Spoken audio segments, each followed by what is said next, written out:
자기소개서의 중요성에 대해서 말씀드리겠습니다.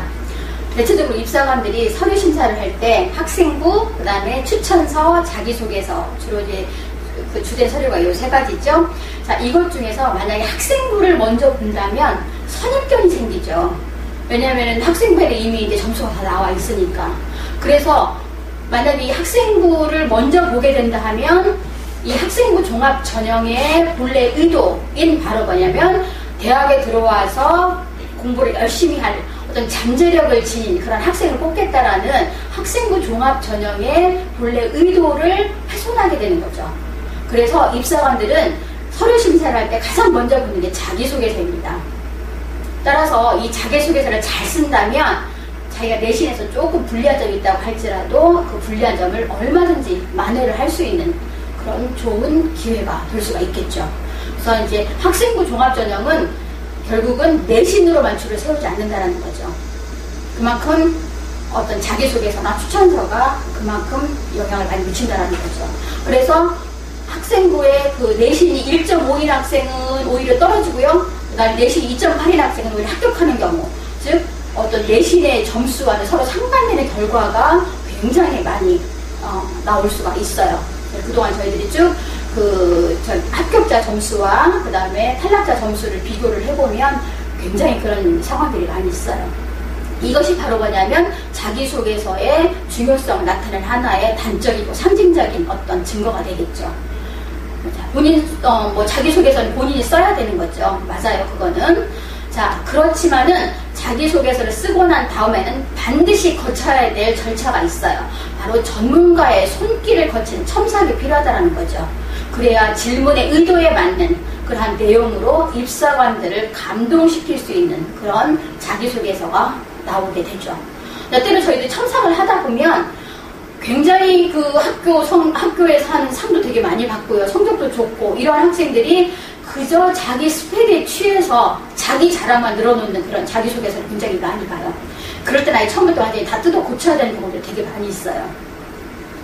자, 그래서 여기에서 이제 대학에서 때때로 이제 유사도 검사를 한다라는 그런 의미를 의도를 잘못 이해를 해서 이것을 내가 쓰고 결국은 아무한테도 내가 이것을 첨삭을 받지 않으면 오히려 이게 대학에서 의도하는 그런 어떤 자기소개서의 작성 과정이다라고 생각을 하시는 경우들이 많아요.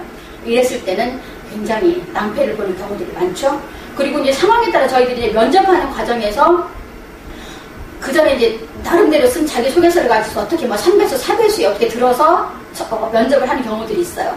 자, 그랬을 때는 굉장히 스펙은 좋은데 자기소개서가 잘못돼서 안타까운 경우들이 되게 많이 있거든요. 그래서 그런 오해를 범하지 않도록 여러분들이 지금 자기소개서를 쓰는 과정에서 일단 여러분들이 쓰고 반드시 전문가의 첨삭을 받는 그런 절차를 거치시길 바랍니다. 자, 그럼 지금부터 자기소개서 1번에 대해서 설명을 해드리겠습니다. 자, 1번 한번 봅시다. 자, 고등학교 재학기간 중에서 학업에 기울인 노력과 학습 경험에 대해서 배우고 느낀 점을 중심으로 기술하시오 그랬어요.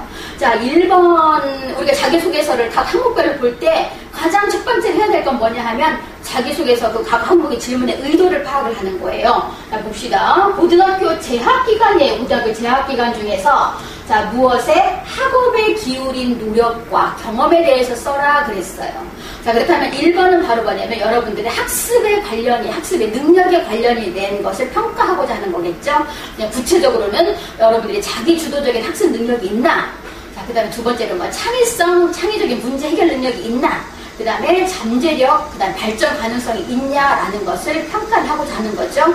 그래서 1번 항목 같은 경우에는 어떤 식으로 써야 되냐 하면 학업에 대한 새로운 시각을 써주는 게 좋고요. 그 다음에 특정 과목에 대한 다른 사람과의 차별화된 자신만의 접근법을 써주는 게 좋고요. 또 상황에 따라서는 자, 본인 학습법에서 발견한 문제점이 있을 거예요. 내가 과거에 어떤 식으로 공부를 하니까 점수가 안 나왔어요. 그런데 그 문제점을 고치고 나니까 이렇게 성적이 올랐다라는 어떤 문제점과 해결하는 과정에 대해서 써주는 그런 내용을 써주면은 1번에 대한 내용이 아주 충실하게 나올 수 있습니다. 자, 그 다음에 2번입니다. 자, 고등학교 재학기간 중에서 본인이 의미를 두고 노력했던 교내 활동을 배우고 느낀 점을 중심으로 3개 이내로 기술하시오 그랬고요. 자, 교회 활동 중에서 학교장의 허락을 받고 참여한 활동은 포함이 됩니다. 그랬네요. 자, 2번도 우리가 이제 질문의 의도를 한번 잘 파악을 해봅시다.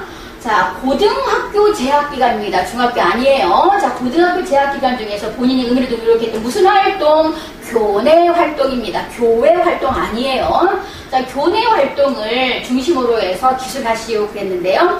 자, 이번에서는 여러분들이 어떤 점을 평가를 하고 됐냐면 바로 이제 전공과 관련이 된 활동이라면 전공에 대한 열정을 알아보기 위한 거고요. 자, 그 다음에 그 외에 다른 활동이 있다라면 그 활동을 통해서 여러분들이 어떻게 배우고 느꼈는지에 대한 그 활동 이후에 여러분들의 성숙된 점을 평가를 하고자 하는 거죠.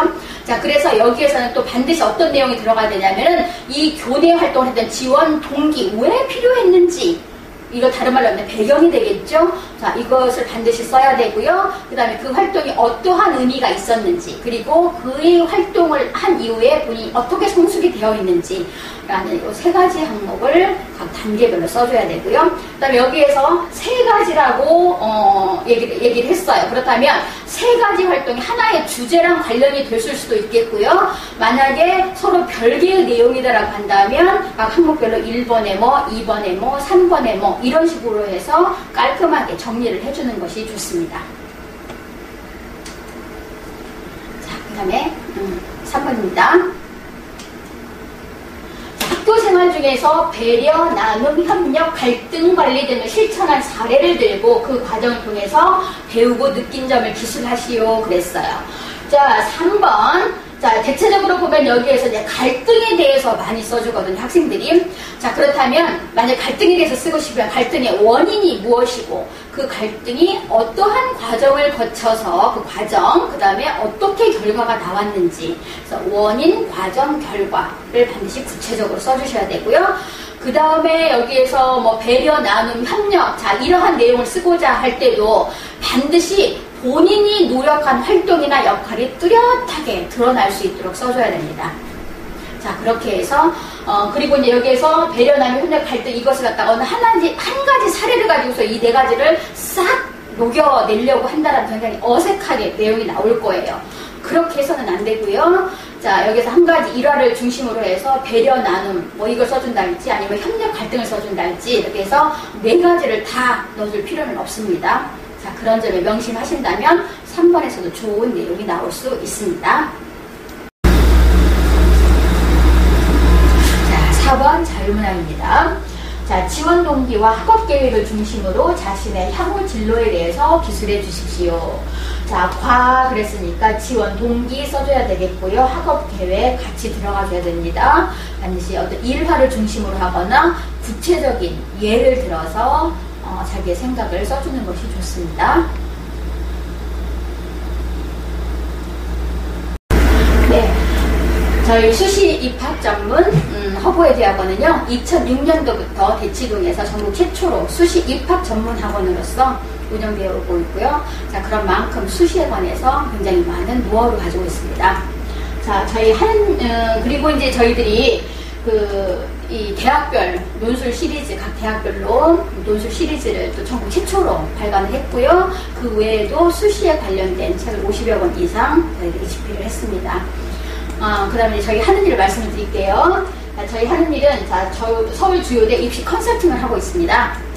자, 여기 수시 입학의 멘토라고 책이 보이시죠? 자, 이 책의 저자이신 공성철 이사님께서 20년 이상 수시 컨설팅을 해오고 있는데요. 그 근거를 어떤 근거를 가지고 하냐면 저희들 합격자들의 최고점과 최저점, 평균점 등과 같은 어떤 정확한 데이터를 가지고서 주목고시이 아니라 정확한 데이터를 가지고서 저희들이 수시 컨설팅을 하기 때문에 굉장히 적중률도 높고요.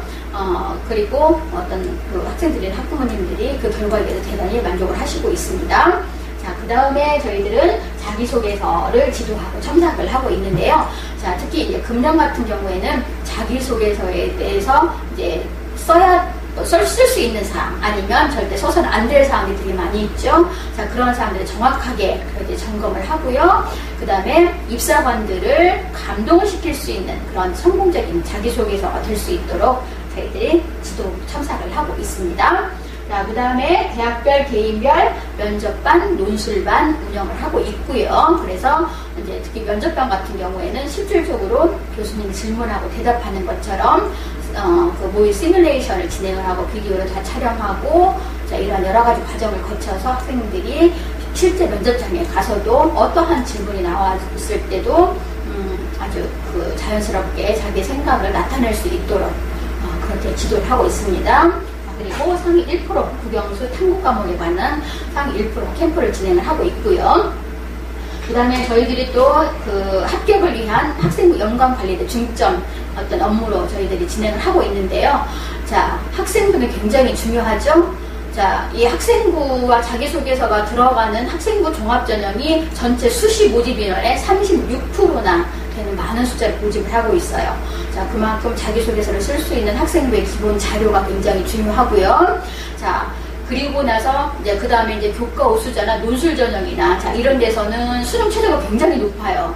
자, 하지만 학생부 종합 전형은 수능 최저 등급이 없거나 아예 없어요. 그러거나 아니면 설령 있다고 하더라도 수능 최저 등급이 굉장히 낮아요. 자, 그래서 학생부 관리를 꼼꼼하게 1학년 때부터 해간다면 나중에 학생부 전형으로 지원을 할 수 있는 기회가 굉장히 많이 있습니다. 자, 그 다음에 이 또 학생부 종합전형을 왜 또 학생부 관리를 왜 고등학교 1학년 때부터 꾸준히 해 나가야 되냐 하면은 논술 전형이나 교과 우수자 전형 같은 경우에도 하물며 여기에도 비교과를 반영을 한다는 거죠. 그래서 그만큼 학생부 관리는 굉장히 중요하다는 거죠. 그래서 여기에 관련된 내용으로 고등학교 1학년 때부터 뭐 독서, 자격증, 동아리, 봉사, 진로 탐색 뭐 이런 것들 포함한 여러 가지 비교과 활동을 체계적으로 해 나간다면 자기의 전공과 관련이 돼서 나중에 자기소개서를 쓸 때도 굉장한 어떤 그런 어떤 만족한 그런 결과를 얻으실 수가 있습니다. 자, 그리고 또 여러분들에게 또 좋은 어떤 안내를 하나 해드리자면요. 네이버 카페에 상위 1% 되는 비결이 있어요. 네, 네이버 카페에 허브 HUBAP 그래서 이쪽으로 들어가시면은 여기에서 합격자들의 굉장히 다양한 여러 가지 사례들이 많이 나와 있거든요. 그리고 여러분들이 학습을 할 때 아니면 여러 가지 학교 생활을 할 때 도움이 될 만한 많은 자료들이 있습니다. 여기 들어오셔서 많은 도움 얻어 가시기 바랍니다.